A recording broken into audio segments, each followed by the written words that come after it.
പാലക്കാട് സുബ്രഹ്മണ്യ ക്ഷേത്രോത്സവത്തിന് സമാപനമായി. തന്ത്രി ശങ്കരനാരായണ ഉണ്ണി നമ്പൂതിരിയുടെ മുഖ്യ കാർമ്മികത്വത്തിലാണ് ഉത്സവ ചടങ്ങുകൾ നടന്നത്.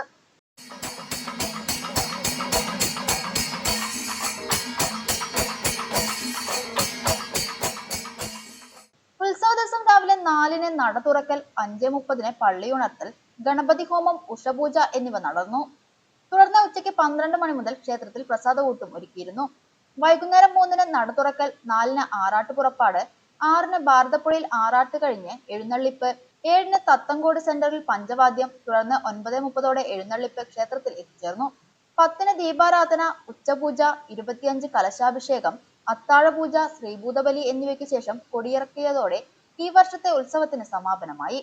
കമ്മിറ്റി ഭാരവാഹികളായ Manikandan, A C Vaishappan, V Vijayaprakash Shankar, C Jayaprakash, K T Muraleedharan എന്നിവർ ക്ഷേത്രോത്സവത്തിന് നേതൃത്വം നൽകി.